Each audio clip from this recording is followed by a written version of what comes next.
You're tuned in to the MtG Cable cast, where they cover Magic, the Gathering Finance. All right? You don't know about it? You're tuned in right now and get ready to learn some shit. Buckle your seat belts and light a blunt and get ready for the MtG Cable cast. Starring Reptar and Thirsty, them onion head motherfuckers.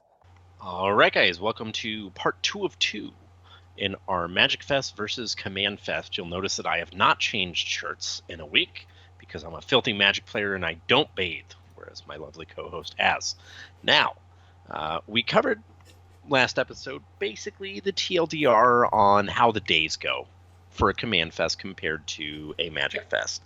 Today's episode is going to be a little bit more CommandFest-centric with a touch of generalized gaming conventions, not anime cons, but like your Origins, your Daikons, your Gen Cons, stuff like that. So, let's take it away. So, we basically got a couple questions that we're going to run down, but unlike the first episode where we're just going to bat off those same questions several times in a row, these are just unique questions we're going to kind of step through and take a look at these from a vendor perspective. These are what we kind of came up with as some of the milestone noticeables or things to think about. And at the end of the last episode, I mentioned that we would talk about case theory this week. Now, as far as Magic Fest are concerned, we've waxed poetic on that for a while. But because Command Fests are kind of new and up and coming, and they look like they're going to be the hotness that we're going to see moving forward, how are your cases stocked for a Command Fest? Did you guys have a plan going in? Yeah, so this is something that I think is also true of your gaming cons. And basically, when answering these questions, assume it's the same for gaming conventions as Command Fest, unless I say otherwise. Basically, EDH, what do you want? You don't need format staples unless it's an EDH card. You know what EDH players absolutely love, though? Foils. So this was literally, you got any Apocalypse foil Pernicious Deeds that have been sitting around? Bring them. You got any 7th foil Disenchants? Bring them. Anything like that. Your Masterpieces, your Invocations, Expeditions, whatever. One of the things that was kind of unique about it, though, that I think has more become a thing over the last few years, and wasn't necessarily always the case, is the inclusion of power. And the ultra high end, having a case of not just twisters, which you definitely want to bring to EDH events or general and shops and bazaars, but like even literally just alpha duels. And I think what you've kind of seen happen is, power has kind of fallen, not necessarily out of favor, but the novelty of, or the desire as a vendor to say, hey, I have this power that I want someone to trade into at buy list. People are starting to realize vendor-wise that, you know what, maybe I want to sit on this power, because people are still trading into like alpha duels, beta geddons, rebs, stuff like that. That's not necessarily your, $10,000 unlimited minty time twister, but you may have like a, $5,000 beta Badlands that somebody wants to trade into. All right, let's bring that, because there's a little bit more appeal to that. So that was something that I thought was really interesting and was drastically different than what I'd seen in a pre-COVID era. Yeah, that's interesting to see that like your general power is no longer in vogue at these events. You want to skip that, hurdle it, and go into, as you pointed out, an ultra high end. Yeah. Is there, or would there be room or desire for binders, like Magic Fest style binders, like $1, $2, whatever binders? So there were still binders, and it was similar to, Magic Fest. Here's our foreign, our, lower end foils, or just like a million promos of, whatever we have laying around. And there was a fair amount of that. And I think that that's something that, pretty ideally slides into that Command Fest crowd. Now, this question cuts both ways. Was there anything that was a swing and a miss did you forget something, or did you bring something that you think you can get away with not bringing? One of the things that I think was a big swing and a miss, and this is something I'll always give Strike Zone props for, is supplies. They bring a ton of supplies to every show, and it's always great. I went and I bought one of the Omni Hives from Ultimate Guard, because they're the only place I've seen one in months. And going 2-3 shows a month, only place I've seen any of them. So I bought them. And I think that that's one of the things that I think is very criminally underrepresented at these events. Similarly, I always give points to cool stuff because they always have life pads. I can't tell you how many times a weekend I get asked, do you guys have life pads? Do you have boogie boards? Do you have anything to keep track of life? As a vendor at any event, you cannot bring enough life pads. If you're not doing it, you should be. It's free advertising because you brand it. Yeah. And it's something every player needs every single Especially at a CommandFest where you actually have to mark down damage from a unique source, X4 or X3. So no misses then, as far as like, oh, this era of cards we just didn't think would be worthwhile, so we didn't bring it at all, or we didn't bring enough. I think as far as not bringing enough fetch lands. I don't think there is such a thing as bringing enough fetch lands. And one of the reasons for that, particularly at Richmond, is some of the European companies had not been over at all. Yeah. Okay. And this was their first event back, so their buy list numbers were aggressive. Okay. Like $15 on some of the MH2 fetches, which are selling for $16. Yeah. Okay. So nothing huge then from a miss perspective. Yeah. No, okay. No. So it kind of stands to reason that you could apply the same kind of like case theory that we talk about a lot for constructed events, Magic Fests, and roll that into CommandFest. Aside from that weird kind of hurdle in high end. Yeah. Now, something that we see at Magic Fests every now and again is people playing alternative formats. So what made me think of this was when I was at Omaha and I watched somebody with a picket sign looking for Tiny Leaders games.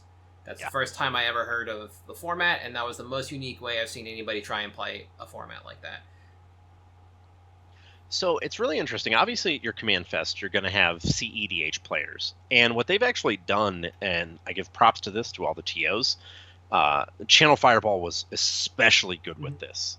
They would literally have casual 75% CEDH signs on tables. So you knew when you sat down without looking what kind of power level you were generally going to be looking at. Now, obviously, it's pretty concentrated on EDH as a format. The interesting thing is at events like Gen Con and Origins and stuff like that. Origins, Thursday, day one, someone went and sold DACA their Alpha 40 list because there was supposed to be a huge group of people there. They played a few games and realized the deck they had just made they didn't want, so they were going to go back to their old deck. At Gen Con, Origins, Daikon, stuff like that, there's way more people on the play floor that are literally just Alpha 40, Type X, Australian Highlander, Canadian Highlander, whatever. Yeah. And it's absolutely amazing to see what that does. Because it's true open play at those spaces, right? It's open play at those spaces, so you have to account for that. You have to know going out there, hey, there's going to be people for this, and it's not necessarily that you need to account for like selling the singles for the format. It's that there's going to be an amount of money they are bringing, and that we may need to bring if they sell. I think that's actually super important to remember, is that you will have people here that are bringing ridiculous or looking to buy ridiculous, and that transaction could happen at our booth. So to prep for it. I kind of figured that CommandFest would be limited to just that. It would be Commander up top, CEDH underneath, and then like maybe Tiny Leaders as kind of a spin-off, because it is a very approachable way to play Commander, or because this was the pre-release event for Baldur's Gate. I don't know if the sealed decks were sold, right? Because there were sealed decks for this. Yeah, so they could, Star City could give them away as prize, but per the contract with Star City, you can't sell in print. Well, it was for play at the event, like oh, this is a pre-release Oh, event, so yeah, we're yeah. only going to jam the pre-cons in this kind of thing. That's how I imagine Yeah. CommandFest was Yeah, layered. we actually did have quite a few people like that, yeah. Because some of the content coming out of that event, the Star City Versus series and the MTG Goldfish, they cross-pollinated, they put 2 in each pod, and they'll be playing the pre-con. Star City went up a couple Wednesdays ago. I think Goldfish goes up a Friday in the week prior or coming. Something like that, yeah. Okay, so there's nothing just like completely off the wall, and I guess the only way to expect something like, not Alpha 40, because that's a constructed format, but there is the old school Commander format. Is it something Monocles? Tiny Monocles. I could expect that at Vegas. Oh, but not in Richmond. That's kind of like the every person's event. Certainly not. And so, moving on to the next question. Richmond the lead-in seemed just super aggressive. Like, it was just nonstop. It was a deluge. You knew that event was coming. You knew who was going personality-wise from within Star City and their sphere of influence, and the content creators that were going to that, the cosplayers, etc. But it seemed like Vegas fell flat from that perspective. It seemed like Vegas was always in the shadow of Richmond. Was that the case? So what I generally heard was, and one of the reasons was regulations regarding gathering of large gatherings. Vegas was capped at 700. Oh, okay. 700 attendees. And it had originally been capped at 2 vendors, but they opened it up to 6 total. One of which was Coalesce, so that's just, accessories, clothes, whatever, so they don't really count. Because as something we've touched on is, vendor share is huge. So when you cap at 700 attendees, all right, well, we sold our tickets. We don't really need to do any more marketing besides that, because we can't get anybody else in the door. Whereas Richmond was capped at, I believe it was 25, and huge. Only 1,000 tickets sold.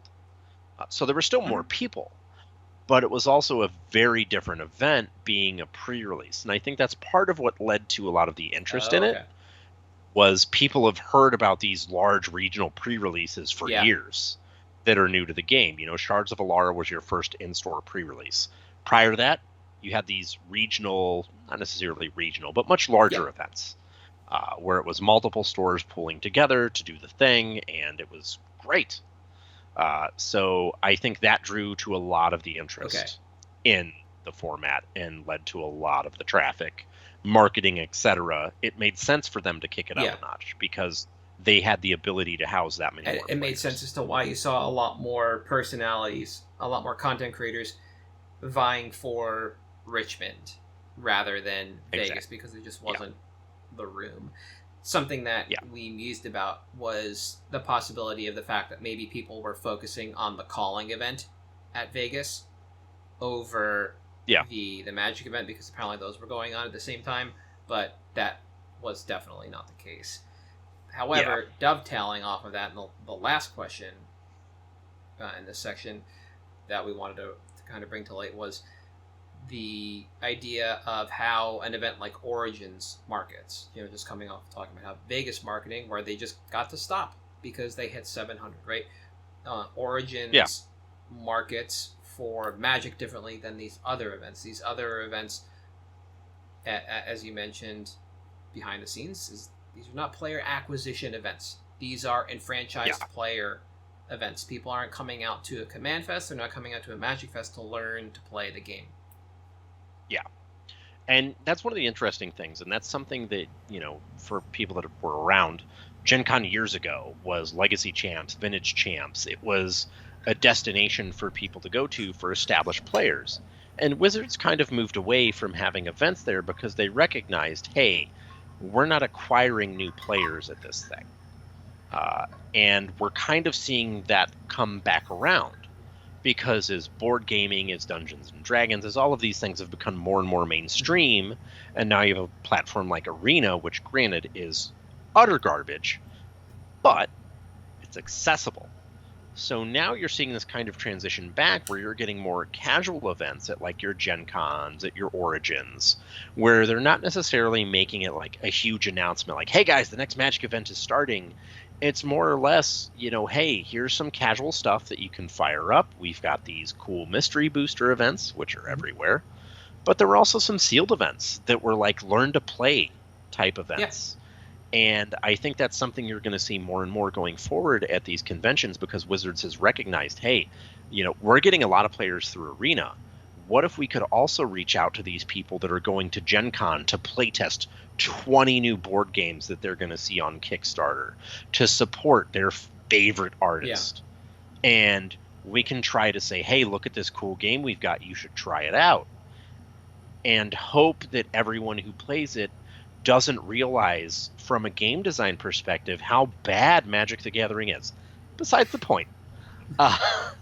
But it's now like, hey, we have this thing. And they're getting back to saying, we have this thing going on. We would like you to try it out. Whereas for a few years, there was just no mention of Magic at all. It was just, hey, there's a beta draft. Yeah. Cool. That's it. See the end. Vintage Champs in Philly when Card Titan hosts it. Yeah. Yep. I wonder. Good. I wonder if that kind of push then extends to conventions that are more on the periphery of gaming. So things like PAX, which are still gaming conventions, but less focused on like when you look at the digital PAX, so not PAX Unplugged, obviously more focused on video games, but at least in PAX East, because that's the one I have experience with, I can tell you a good chunk of that floor is dedicated to Magic and a gaming area. There are large events that are held there. There are beginner events there, but there's not really a lot of marketing done there. The year that I went, there was a panel for Born of the Gods, and we got to see Athreos pre-released. Yeah. But that really was not marketed. But the PAX Prime, where they put Worlds that one year, was marketed the hell out of because they had like the Hedron stuff outside. There was an escape room and everything like that where they could be a little more aggressive with that style of marketing. Of like, you're all here to celebrate video games. We're going to have a booth here in Arena, go play cards. I think that's kind of what we're getting towards, specifically because we're having our Pro Tour at DreamHack. And I think now that crossover is going to be a lot easier for Wizards of the Coast to do, to try to bring that in, because we have Arena, and look how similar to Hearthstone it is. You guys all love Hearthstone. You think Hearthstone's a great platform. Check out our strictly worse version of it that crashes on your phone every 30 seconds. Isn't that neat?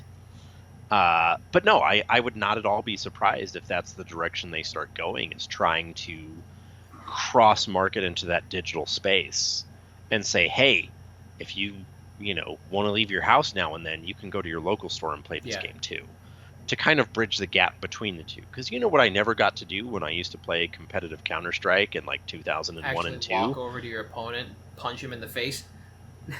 Yeah, I couldn't teabag my opponent after I killed him.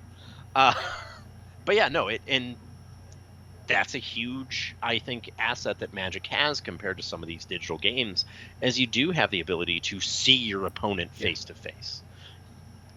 And I think that's something that I would expect them to start to lean into a little bit more. Being able to look at those kinds of events on the periphery as player acquisition style events, instead of just saying, this is our game, play it or not. It's, hey, this is our game. If you're interested in it, let's teach you how to play it and bring you in as a customer. Actually acquire you instead of just tell you how good we are.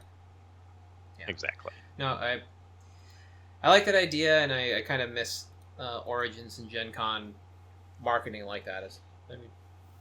I've also been enfranchised for so long, so that stuff kind of fell away, but there is a charm to it. There was a charm to the iconography on the back of Inquest. There's like the road to the Pro Tour, whatever this marketing copy was, is just a hand-drawn image from inside the dash of somebody's car, and there's a bumper sticker that's like, my other car is a Lotus and stuff like that. It's just littered with magazines and such, and like, that is like interesting and unique. onboarding iconography for new players. That obviously was done by Inquest to get people into their stuff, but like, WotC still has to be interested in bringing in players for those people to want to bring in eyes to their magazine, right? So, yep. Here we are. Picks. Let's do it. So, you can go first this time because your card has a lower mana value. All right. So I am taking a cue from my lovely co-host here. I picked a green card. Not only did I pick a green card, I picked a green EDH card. Yeah. So I pick from APC, I believe is the code, Nature's Lore. Why Nature's Lore when it's a common? Well, if you didn't know, it's a $4 common. So what I expect to happen, because we just saw the set released a few days ago, is if you take a look at the price graphs here for either the Ice Age or let's go 5th edition, you can see where this card kind of starts spiking to around $4 to $5 low, with the market generally around like 5 to 6. And then we just sort of peter off a little bit.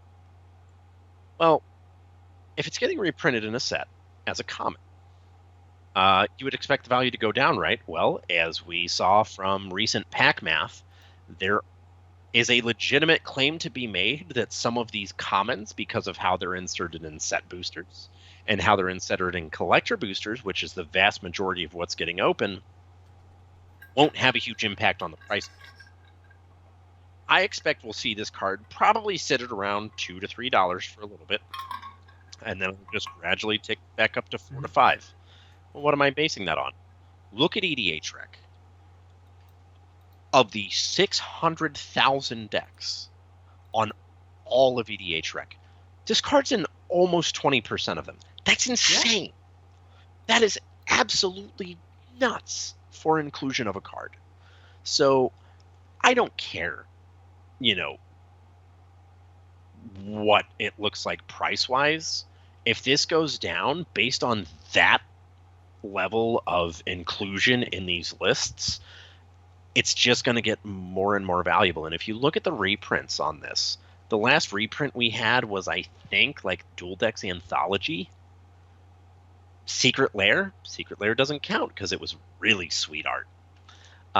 But that's literally the last one we had besides mystery boosters. Well, the mystery booster list is what, like 1,100 cards long? That's not enough to have any sort of impact on the price.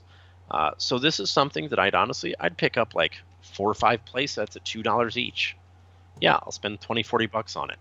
I'll throw it in a box and I will forget about it for realistically 1 to 2 years. At that point,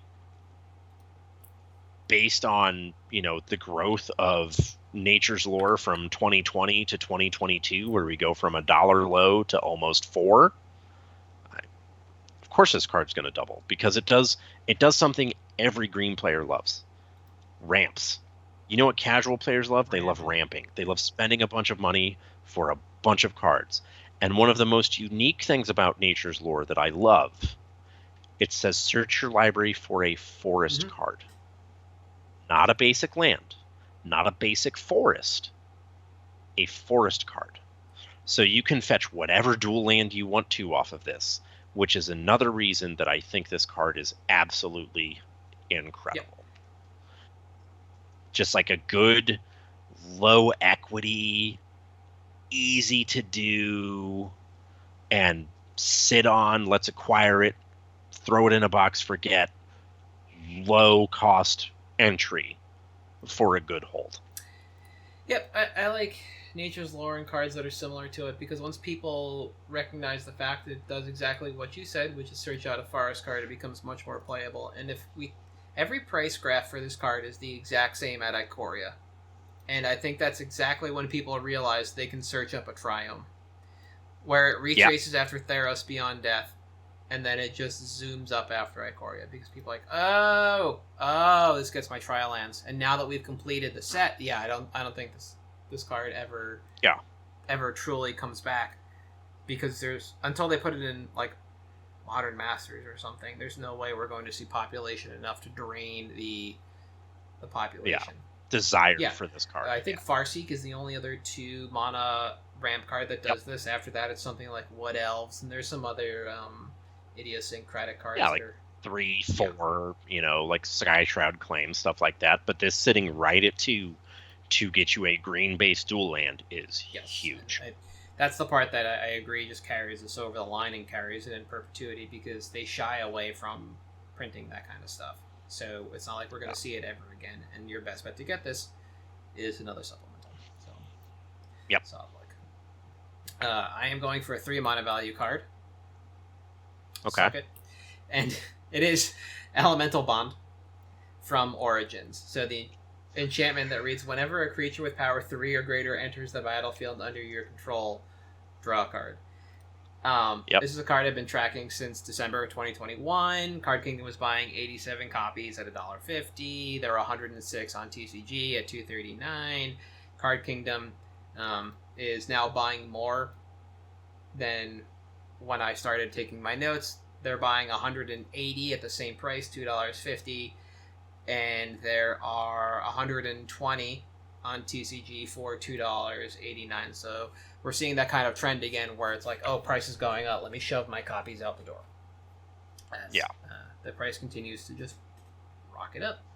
So as far as EDH playability is concerned, like, this is just really high in utility in green-based chunky strategies, and as well as strategies that make larger tokens or clones.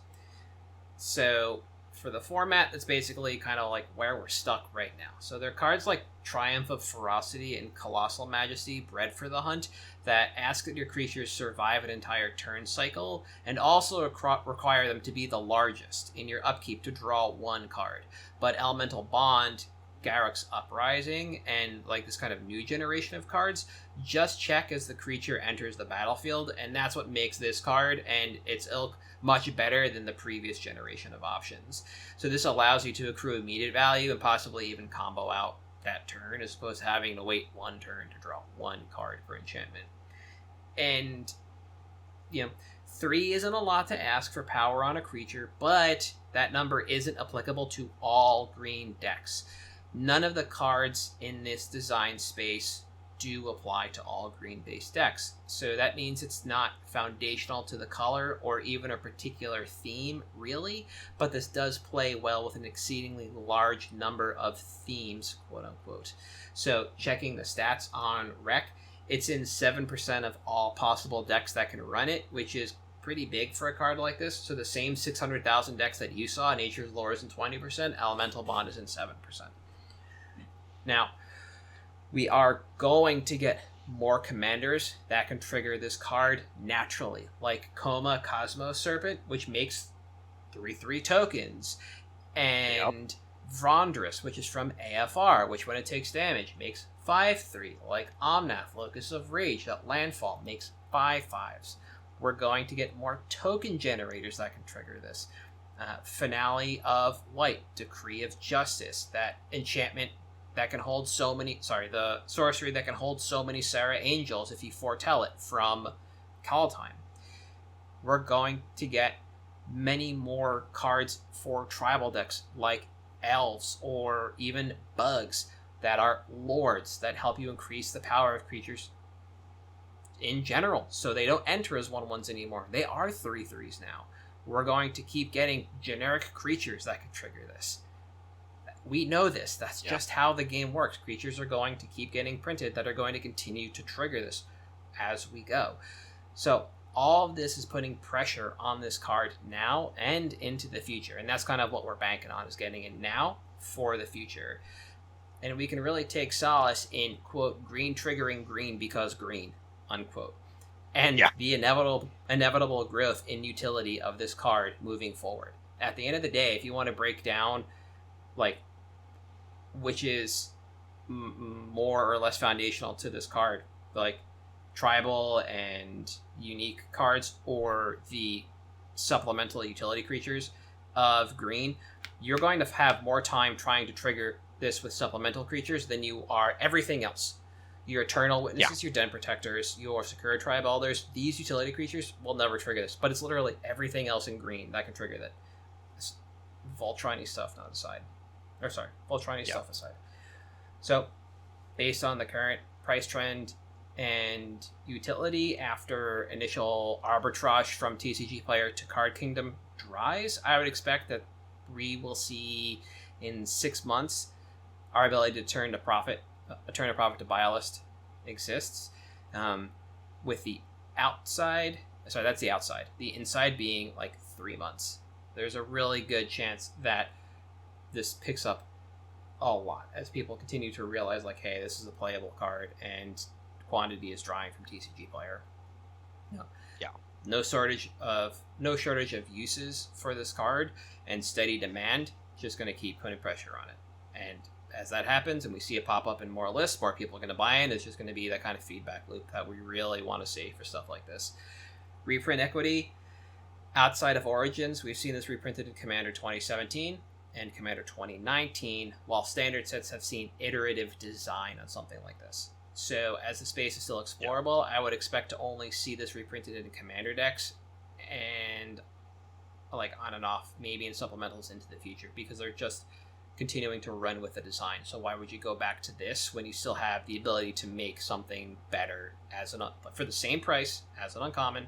Like literally, Garruk's Uprising is the same card but better.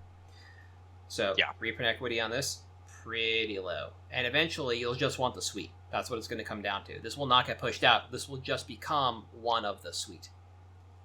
For buy quantity, I played a lot of Origins. I opened a lot of it. So what I have is basically that. Otherwise, I'd be happy to pick up several playsets. I was thinking maybe about a dozen and be happy with it, because right now that'd be about $42 to $45, depending on if you bought from one vendor or multiple, and just trade them out in the coming months, because you'll start to make a profit on them pretty shortly and trade. Otherwise, I'd just hold and dump to buy a list in that 6-month period. Solid. I think one of the reasons I love this pick especially is because, like you said, quote, green gonna green. I think anytime you can get a card like this, it is not only just the color behaving in the manner the color behaves in, but is an improvement on previous generations as well. You know, where it's like, all right, well, there were other versions of this card, and this one is just better. And seemingly the best version we have yet, and I don't know how much they could improve upon it. I think I'm trying to find it. Garruk's Uprising is better because it checks when it enters the battlefield. So I think Garruk's Uprising draws a card immediately, and it does the same thing otherwise. Yeah, it's just a very interesting... It's slightly different. So it checks on ETB, but it's 4 or greater. The trigger is 4 or greater. But all your creatures have trample. So it's still arguably better. Yeah. But I think anytime you can reward yourself by just doing the thing your color does is good. Yeah, and especially because it hits that casual, we drive the market. Yep. Great. Why would you not do that? And much like Nature's Lore, there's a little hidden interest here in that Elemental Bond and Garruk's Uprising just ask for a creature to ETB. Some of the other options for this require it to not be a token, which also makes it very difficult to kind of apply broadly to a lot of the strategies for what you're trying to do, because playing that kind of chonky deck isn't difficult in EDH, but generally speaking, that's not really what's going to get you there. An army of 4/4s and 5/5s isn't going to get you there, similarly to a bunch of utility creatures, like I mentioned, Ewit. But that Avenger of Zendikar is going to win the game. The plants won't trigger this, which is fine. But your Rurik Thars, because it's still a creature, the elementals off Omnath, any tokens you can make that are buffed, tribal stuff. I mean, you can just run this in a sliver deck, and eventually they'll just buff themselves far and beyond the requirement of 3. Yep. And the application is a lot broader than we're seeing right now based on Rec. And it's like, I think Elemental Bond is probably on like this bookend era of Rec where people remember cards. and what they do. And Yeah. if it's just outside that, I think as we continue to make picks and we're looking at EDH cards and what to look at, I think it's just on the whole, on Good. the other side of Origins is where we're going to see a lot of those cards have a lot more popularity for stuff like this. But this is just on the other end of it. Yeah. People need a little nudge. They need to see it in person. They need to see somebody talk about it. They need to see content surrounding this, and then it's off to the races. Exactly. So, And that's the important part. Getting in early. anything else for the week? Okay. I'm good. So, for the second half of the CommandFest, the Magic Fest, what are the differences? Episodes. We are at MtG Cabalcast on Twitter, Facebook, Patreon, and YouTube. If you want to reach us on Twitter, I am at Halt, I am Reptar. You are At Thirsty Sizzler. See you next week.